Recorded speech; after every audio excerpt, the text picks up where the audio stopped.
Praise the lord. యేసునామ స్మరణ అనే ఉదయకాల కార్యక్రమానికి మీ అందరికీ ఆహ్వానం.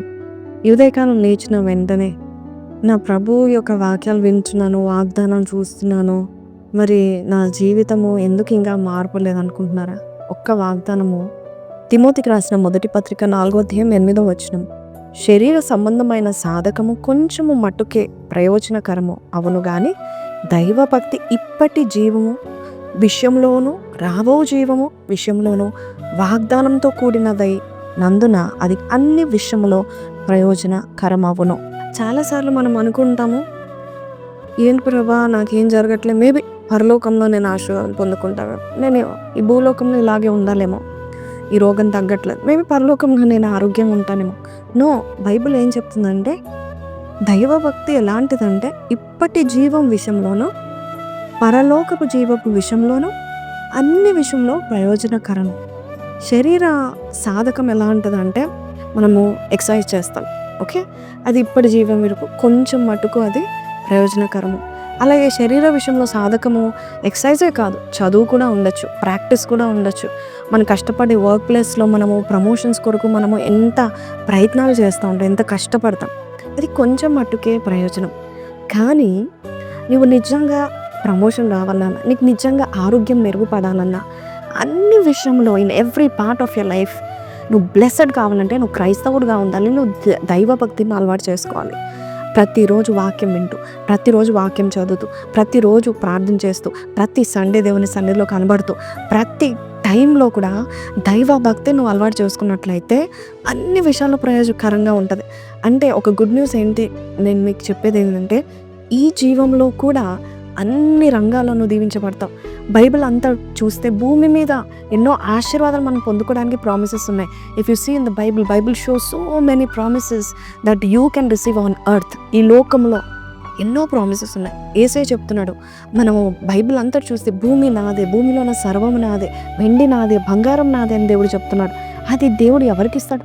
తనకి ఇష్టంగా జీవించే వారికి ఇష్టం, దైవ భక్తిని అలవాటు చేసుకునే వారికి ఇస్తూ ఉంటాడు. నువ్వు ఏ భక్తి అయితే అలవాటు చేసుకొని ప్రతిరోజు ఈ వైనస్ కార్యక్రమం చూస్తూ రాసుకుంటూ, లేక ప్రతిరోజు ఇది పలంచుకుంటూ ధ్యానం చేస్తూ ఉన్నావేమో, ప్రతిరోజు బైబిల్ చదువుకోకుండా పడుకోవట్లేదేమో, ప్రతిరోజు ప్రార్థించకుండా అన్నం తినట్లేదు, ప్రతిరోజు దైవ భక్తిని నువ్వు సాధనం చేస్తున్నావు కదా. కొంతమంది అంటూ ఉంటారు, ఏంటి బాబు ఈ వయసులో నీకు ఎందుకు అంత భక్తి ఎందుకు అంటూ ఉంటారు. ఇంత చిన్న వయసులో నువ్వు ఎందుకు సేవకు సమర్పించుకున్నావు అంట. నీకు తెలియదు, ఎంత చిన్న వయసులో దేవుని భక్తిని మనం సాధనం చేస్తామో అంత త్వరగా every part of our life will be a blessing to many people. Abraham నన్ను చూస్తే ఈ లోకంలో బహుధనవంతుడుగా ఉన్నాడు, మామూలు ధనం కాదు, బహుధనవంతుడుగా ఉన్నాడు. ఎందుకంటే దేవుడు చెప్పే ప్రతి మాట విన్నాడు. ఈరోజు నీవు కూడా ఈ భక్తిని నువ్వు సాధనం చేసుకో. క్రైస్తవుడిగా ఉన్నావా, మారిపోకు, నువ్వు అక్కడి నుండి తొలగిపోకు. ఖచ్చితంగా దేవుడు ఈ లోకపు విషయంలోనూ పరలోక విషయంలోనూ ప్రయోజనకరంగా అన్ని రంగాల్లో అన్ని విషయాల్లో ఆశీర్వాదంగా దేవుడు చేయబోతున్నాడు. మీరే చూడండి, చదువుకి కొంత సామర్థ్యం దేవుడు ఇచ్చాడు. చదువుకున్న వాడు ఖచ్చితంగా హీజ్ అ లిటరేట్, జాబ్ వస్తుంది కదా. అలాగే దైవభక్తి కలిగిన వాడు చదువుందా లేదా దేవుడు చూడడంట. దైవభక్తి సాధనం చేసేవాడికి దేవుడు సమస్త జ్ఞానం ఇస్తాడు, వాడిని గొప్పగా దేవుడు చేయబోతున్నాడు. అంతేకాదు, వాక్యంలో ఏముందంటే బుద్ధి జ్ఞానములు సర్వ సంపదలు ఆయన యందు గుప్తంలో ఉన్నాయి. కాబట్టి నువ్వు ఆ భక్తిని నువ్వు అలవాటు చేసుకుంటున్నావా, అన్ని విషయాల్లో దేవుడు నిన్ను దీవించడానికి సంసిద్ధంగా ఉన్నాడు. నువ్వు తొలగిపోకు, ఈ భక్తి మార్గం నుండి తొలగిపోకు, నిరుత్సాహపడకు. Keep doing it consistently and see how God is going to bless every area of your life. చిన్న ప్రార్థన చేస్తాను, కళ్ళు మూసుకొని ఏకీభవించుతాం. పరిశుద్ధుడా మహోన్నతుడగు తండ్రి, దైవ భక్తి సాధన చేసిన వారు ఇప్పటి జీవంలోను అలాగే రాబో జీవంలోను ప్రయోజకులుగా ఉంటారని చెప్పావు అయ్యా. ఎవరు నష్టపోరని చెప్పావు నాయన.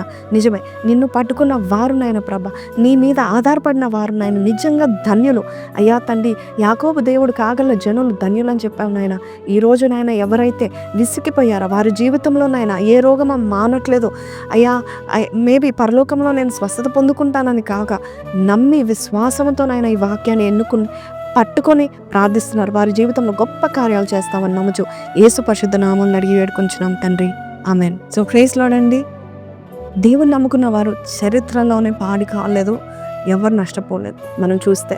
సో ఈరోజు నువ్వు ఆ భక్తిని అలవాటు చేసుకొని, సాధన చేసుకుని every day listen to the word, read the word, ప్రార్థన చేసుకోవడం మానకు. You will see God will best in every area of your life. So ఈరోజు ఈ వాగ్దానం ద్వారా దేవుడు నీతో మాట్లాడినట్లయితే కింద కమెంట్లో every part of my life will be a blessing అని చెప్పండి. May God bless you. Have a blessed day. Praise the lord.